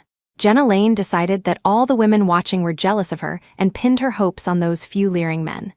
She dabbed her tears slightly, put on a tear-streaked, pitiful look, and shouted, "Whoever is willing to help me, I'll sleep with him, I promise." There were already a few men in the crowd with ill intentions. Now, leering, they were about to take off their jackets and go over to help, but they were pulled back by their companions as soon as they took a step. You can stop and watch the fun, but do you really dare to take such a loose woman? She's so young, and she can use this as a bargaining chip. It must be because she doesn't care. She's just a trollop. That's right, maybe she was kicked out by the man she was with because she contracted some dirty disease. Could she be out to retaliate against society? We should call the police immediately. As soon as these words were spoken, everyone, whether watching the fun or wanting to take advantage, scattered far away. Even Mrs. Gable, who had been fighting with Jenna Lane earlier, quickly clapped her hands as if to brush off something dirty. Jenna Lane had often relied on her looks to gain benefits and had even been proud of it. Now, seeing others avoiding her like the plague, she finally realized this was a great humiliation. The iron gate in front of her remained tightly shut, showing no sign of opening. Jenna Lane had no choice but to hug herself with her arms and flee towards her residence in panic. On the way, she encountered a stray dog that barked furiously at her, scaring her so much that she fled in panic into the nearest alley. Woof! Seeing her run, the stray dog chased her even more enthusiastically. How could Jenna Lane dare to stop? She ran wildly, choosing narrow paths to avoid the stray dog. By the time she could no longer hear the barking behind her, she had no idea where she was. Her phone and outer clothes were left at the villa. Now, not only could she not call for help, she didn't even know the way back. The surroundings were deserted, with only a few dilapidated houses abandoned for years, not even visited by homeless people. She shrank her neck in fear, moving away from these dangerous places while shouting loudly, "Help, is anyone there?" Only the wind answered her. That night, Jenna Lane walked back entirely on her own 2 feet. She endured cold stares all along the way. If it hadn't been for a kind person calling the police after seeing her wandering around scantily clad late at night, she might have still been in the wilderness by the next morning. But these were merely the beginning of her retribution. The termination letter arrived at her home faster than she did. After that, she became quite infamous online, her reputation ruined, and she no longer had the face to see anyone. Sebastian Preston kept his word. After kicking Jenna Lane out of the house, he completely banished her from his mind. Then he sat alone on the sofa until dawn, until someone reported to him, Mr. Preston, a witness was found at the airport who said they saw Mrs. Preston boarding a plane. Sebastian was completely stunned. I checked the passenger lists for all flights that day. Her name wasn't on any of them. Then the witness might have been mistaken. It was probably someone who looks a lot like Mrs. Preston. This lead is probably useless. I'll go think of other ways. Wait, come back, Sebastian said. Not a single lead can be missed. Which flight did the witness see Clara board? It should be one heading to Norway. Book me a flight to Norway immediately. Sebastian recovered instantly. Then, without even bothering to change his clothes, he directly found his documents and went out. Chapter 18, he was burning with anxiety. But visas and plane tickets weren't things that could be arranged instantly. By the time he stood on Norwegian soil and managed to find Clara's whereabouts by contacting the embassy and local police, 3 days had passed. Sebastian Preston knocked on the apartment door, calling Clara as he tried to barge in, only to be stopped by the landlady, Lisa Johansson, who was tidying the room. She asked warily, "Who are you?" "I'm looking for Clara Archer," he said then, realizing she might be using an English name here. He quickly explained, "She's my wife. We had some misunderstandings, so I want to find her and clear things up." Lisa immediately waved her hand. "There's no one here by that name. Her name is Clara Archer, her first name is Clara." Lisa still said, "My tenant's name is Nova Archer, not the person you're talking about. You've got the wrong person." "Nova?" Sebastian was lost in confusion. "Are you sure you didn't misremember?" Lisa looked a little unhappy. "If you don't believe me, then forget it." Saying this, she was about to close the door. Sebastian, unwilling to let go of the lead, pulled out some cash and pressed, "Consider this a tip from me on her behalf. Can you tell me when exactly she moved in, and if she contacted anyone during that time?" Lisa accepted the tip, but still had nothing to tell him. Nothing. Sebastian had been experiencing such drastic ups and downs recently. His voice was laced with despair. He waited dejectedly for a long time until he confirmed that Clara had vanished as if into thin air, leaving not a single clue. Only then did he return to his country, utterly crestfallen. From that day on, he never went to the company again, instead locking himself up at home. His assistant, David Carter, called Sebastian to report on work. He interrupted indifferently, "Any news of Clara?" No, the missing person notices have been posted, but there's no news yet." All these things were done according to Sebastian's instructions. He was hanging on by this thread. Learning there was nothing, he neither got angry nor gave further instructions, but was unnervingly calm. "Okay, I understand." The call ended. David Carter broke out in a cold sweat in broad daylight. He quickly realized something was abnormal. In the following days, he called regularly to report the situation. As time went by, Sebastian's responses became increasingly brief. At first, it was complete phrases like "got it," "continue," but later it became just a grunt, "MMM." Alarm bells rang in David's mind. Fearing Sebastian had suffered a breakdown and was planning to shut himself in the villa until he died, he quickly contacted Sebastian's parents, Arthur Preston SR, and Eleanor Preston, to check on the situation. Arthur and Eleanor rushed over immediately upon learning their son was in trouble. The servants in the villa were still working according to the rules and procedures Clara had established before she left. Everything was so orderly, except for the absence of the master of the house. Eleanor Preston, extremely worried, stopped a servant who was cleaning and asked, "Where's my son? Why isn't he coming out?" Previously, when Sebastian knew they were coming, he would personally come out to greet them. But today, he didn't even intend to show himself. As for the calls they had made to him earlier, he hadn't answered at all. The servant pointed upstairs, her face looking quite grim. Mr. Preston has been locked in his bedroom and doesn't allow us to disturb him. Eleanor grew even more worried. So he hasn't come out at all? No. What about eating? Didn't you send food up? He refuses to eat or drink. There's nothing we can do. Anyone who goes up to knock on the door gets scolded. Arthur and Eleanor looked at each other, realizing that things were truly bad this time. Sebastian had been living in seclusion recently. The bedroom door wasn't locked from the inside. After knocking for a long time without a response, they simply pushed the door open and were stunned by the scene before them. The bedroom floor was covered with scattered sheets of paper, almost leaving no room to step. But Sebastian sat on the floor, his head bowed, still writing and drawing in a notebook. Despite the sun-drenched room, he looked rather gloomy and somber. Arthur Preston, SR, bent down, picked up a few sheets of paper, and then found that they were all filled with the same words. Clara, I was wrong. Eleanor Preston instantly felt a chill run down her spine. She went to Sebastian's side, saw his bloodshot eyes and the trembling hand holding the pen, yet he was still repeatedly writing that sentence. Tears streamed down her face. What are you doing? Arthur SR snatched the pen and paper away. What's the use of writing these? We know everything. You. How could you do such a thing? He had always thought his son and Clara were in perfect harmony, never expecting they would reach the point of a broken relationship. Sebastian looked at his disappointed father, covered his face with his hands, and said, It's all my fault. I wronged Clara. I couldn't resist a moment's temptation and betrayed her. I will definitely finish writing these, and then let her know my remorse. Chapter 19, the papers on the floor were of the same material as the stationery Clara had left for him. He had moved her unused notebooks from the study to the bedroom and had been writing day and night for several days. Time lost all meaning at this moment. Eleanor Preston wept. Clara doesn't even want to see you.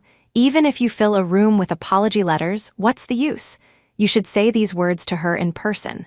Sebastian thought about it seriously and admitted his mother had a point. But he was already stuck in his own obsessive loop and couldn't get out. He raised his bloodshot eyes and insisted, She will know. As long as I finish writing all these, she will forgive me. Right, I have to be sincere. His voice was hoarse, but his tone was unusually fervent, his gaze unnervingly bright. Halfway through his sentence, he suddenly stood up, snatched the notebook back, and continued to write in it with his trembling hand, muttering to himself as he wrote. Clara, I was wrong. You will forgive me, right?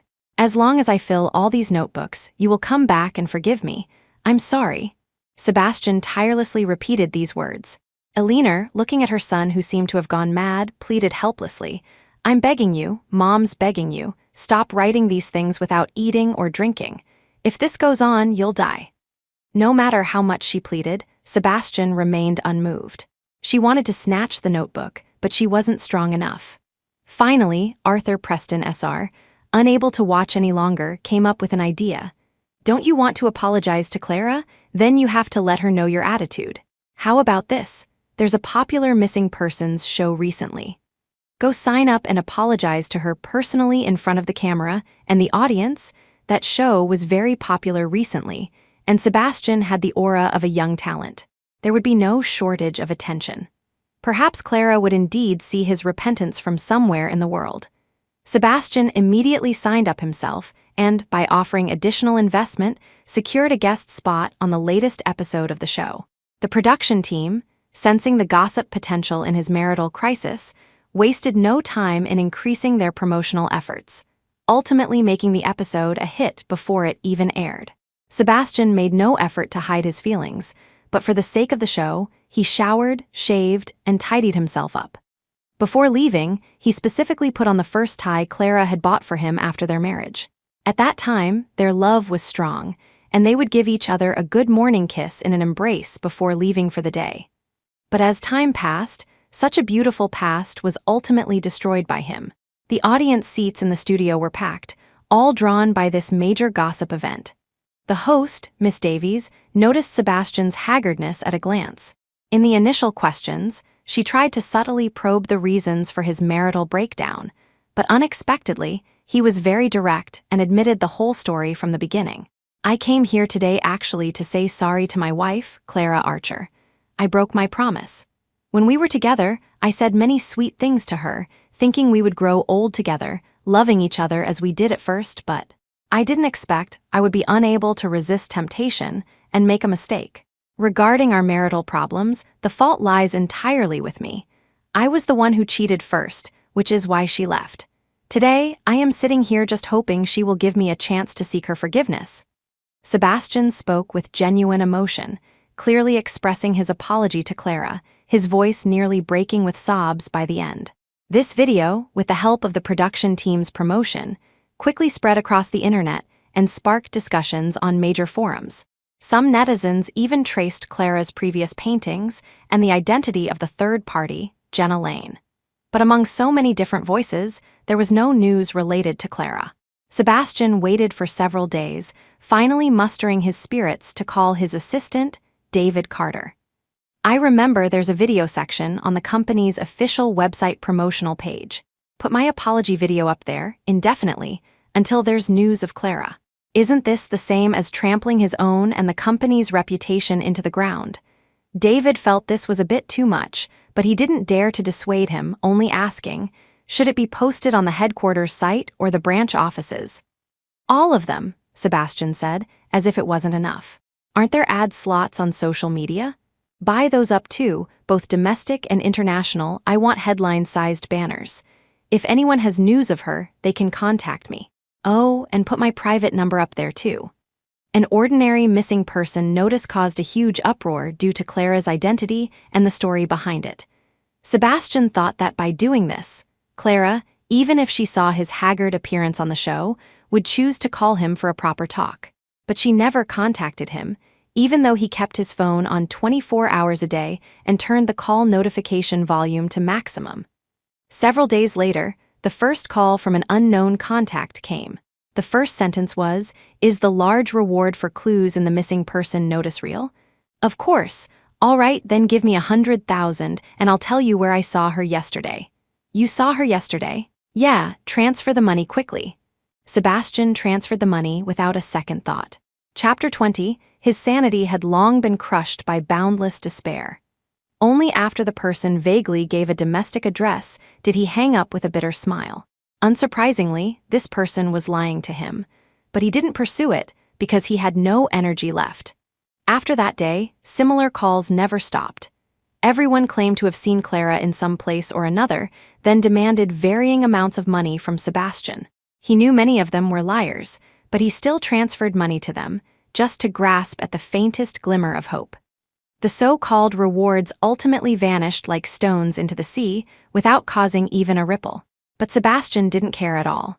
He was hanging on by this sliver of hope. Even if someone called saying they wanted to meet in person, he would still go to the appointment. Some women also sought him out under these circumstances, but they were all seductively dressed, with ulterior motives, bluntly telling him, "Mr. Preston, I have many girlfriends. If you're lonely, we can all keep you company." These were escorts, Chiron and GHI letter 1EC7P professional in the sex trade. Sebastian gave them short shrift with a single word: "Get lost." Consequently, eventually, even the liars stopped calling him. His phone would lie silently for a whole day, even quieter than he was. A month passed like this, and he finally collapsed at home. That afternoon, the servants, noticing Sebastian hadn't left his bedroom all day and hadn't even made a sound telling them not to bother him when they knocked, cautiously pushed the door open to take a look. They found him unconscious on the carpet, his condition critical, barely breathing. Only then did they call an ambulance and rush him to the hospital. Arthur Preston, SR, and a leaner Preston had aged many years in less than a month. They stood guard outside the emergency room, looking as if they might faint at any moment. To make matters worse, the doctor brought them bad news. The patient fainted due to dehydration and malnutrition. It's not life-threatening for now, but this is a sickness of the heart, and it's already very serious. If he doesn't receive treatment soon, he may have suicidal tendencies. Upon hearing this, a leaner Preston fainted on the spot. Arthur Preston, SR, also felt like fainting, but his wife and son were still waiting for him to take care of them. He could only force himself to stay strong, sign the papers, and pay the fees. Once their conditions stabilized, he recorded a new video in Sebastian's hospital room. In the video, He was white-haired and tear-streaked, only begging Clara, for the sake of their past affection, to come back and save Sebastian's life. Far across the ocean, Nova Archer knew nothing of this. She had left with the firm determination to sever all ties with the past, which included no longer seeking any information about Sebastian Preston or that company. In a forest in Norway, there was a small wooden cabin. During the harsh winter, most of the town's residents stayed home, enjoying the snow and resting. She, following local customs, made the same choice. Nova set up her easel by the window, painting the snow-covered winter scene while occasionally sipping her freshly ground hot coffee. A recently adopted kitten lay at her feet. The kitten was very affectionate and loved to be coddled, meowing as it jumped onto her lap, wanting to be petted. Just then, someone knocked on the door. Nova had no choice but to pick up the kitten and open the door. The visitor was her landlady, Lisa Johansson. She immediately stepped aside to let Lisa in. The little one insisted on being cuddled, so I had to bring him along. It's all right, look how cute it is. Lisa showed Nova the bag she was carrying, explaining, I baked some cookies at home and wanted to share some with you. Thank you, Nova said, pouring Lisa a cup of coffee as well. The town had a simple and honest atmosphere, and winter life was rather dull. People often had nothing to do, so visiting neighbors was a common occurrence. Only a month had passed, but she and Lisa had already become good friends. During their conversation, Lisa told her something. Nova, I saw a video on a social networking site. It was a man's apology video, and he also posted a missing person notice with a photo that looks a lot like you and his contact information. I was curious if you'd seen it. Actually, the person in the photo looked more and more like Nova, but Lisa remembered Nova's habit of rarely looking at social networking sites since she came here. Worried that there might be some hidden reasons, she asked in a more tactful way. Nova smiled faintly. Is that so? That's quite a coincidence, but my appearance is actually very common where I come from, so it's not surprising to have a look-alike. This was a denial. Lisa looked at Nova's standard Eastern beauty face. How could she not understand her meaning? She just saw through it without exposing it, so she changed the subject. Actually, it's not just that man.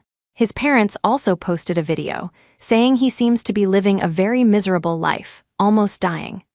Chapter 21, it had to be said, Sebastian Preston's performance in the video was quite compelling. Even foreigners who didn't understand the language could feel his despair through his expressions and the subtitles. He won't, Nova said, cradling the kitten, her eyelashes lowered. Everyone is an independent individual. No one has to live by depending on someone else. If he really chooses to give up on himself because of this, then there's nothing that can be done. One cannot sacrifice others to fulfill him. Her mind was made up. Even if Sebastian himself stood before her, crying his eyes out, she would never turn back. Lisa also smiled. That's good. You can rest assured living here. There's been a heavy blizzard in the forest recently, and the roads to nearby cities are temporarily blocked. Even if someone mistakes you for the same person, they won't have a chance to contact them and cause a misunderstanding. A warmth spread through Nova's heart. She tasted a freshly baked cookie, her eyes welling up. Thank you. The cookies are delicious, really. Time flowed like water, and soon it was Christmas Eve. This was a big day for the town's residents. Many young people working elsewhere would make a special trip back to reunite with their families. Nova lived alone in the wooden cabin. She went nearby to buy some flowers, then hung up the painting she had recently completed on the wall, considering these her preparations for the festival. Lisa, however, was very thoughtful and made a special trip to invite her. By the way, Nova, my brother George is coming home tonight. It's too quiet with just the two of us siblings. Would you like to celebrate with us? Since no one else would be there, Nova couldn't think of a reason to refuse. She carefully selected some flowers, then brought her kitten and a pot of hot coffee to Lisa's house as a guest. Lisa usually lived alone, and was very happy to have a female companion of similar age. Looking at the decorations scattered on the floor, she said embarrassedly, "My brother bought all these. He was supposed to put them up, but now it looks like we'll have to do it ourselves." The Christmas tree was almost 2 meters tall and looked particularly beautiful next to the fireplace, but putting the star on top was also hard work. Nova, however, said nonchalantly, "It's okay, just give me a chair or a stool. I can reach." She was a bit taller than Lisa. Standing on the stacked chair and stool, she could reach the top of the Christmas tree by tiptoeing. The two of them coordinated, and soon the Christmas tree was newly decorated, looking very festive. Lisa couldn't help but complain, "I really don't know what George is doing. First, he forgot to buy the string lights, and now he's been out for so long and still hasn't brought them back. He'd better not tell me he got lost." Nova glanced at the clock and said seriously, "Actually, it's still early. As long as he makes it back for the turkey, it'll be fine." "Oh God, my turkey!" Lisa suddenly realized the oven in the kitchen was still running and rushed into the kitchen. It looked like she would be busy for a while. Nova smiled helplessly and continued to hang various ornaments on the Christmas tree. When she heard the door open, she simply went over and opened it for her. Standing outside the door was a tall, handsome young man, George Johansson. He thought it was Lisa and cheerfully raised the string lights in his hand, saying, "I bought the string lights." His words stopped abruptly as he realized he was shouting at a strange Eastern lady. Their eyes met. Nova didn't think much of it and explained with a smile, "You must be George, right? I'm your sister Lisa's tenant. She's in the kitchen preparing the turkey and should be out soon." George's eyes sparkled as he looked at her, not reacting for a long moment until Lisa came out of the kitchen and called, "What are you still standing there foolishly for? Come and help me with the turkey." Only then did he seem to wake from a dream, like a large dog, carrying the string lights into the kitchen. Then, at his sister's reminder, he came out and handed them to Nova. Though he was almost as tall as the Christmas tree when standing, he didn't even have the courage to look at Nova more than once, and a suspicious blush appeared on his fair skin. On Christmas night, the three of them sat around the Christmas tree, sharing turkey and Christmas cookies. During the gift exchange, George finally mustered the courage to look at Nova with his blue eyes. He asked with sincere emotion, "Will you be my girlfriend?" No rhetoric or tactics, just the simplest confession. Nova pushed the Christmas gifts she had prepared for him and his sister towards them. "I'm sorry, I think I'll still be leaving here in the future." "Where are you going?" "To a distant place." The end.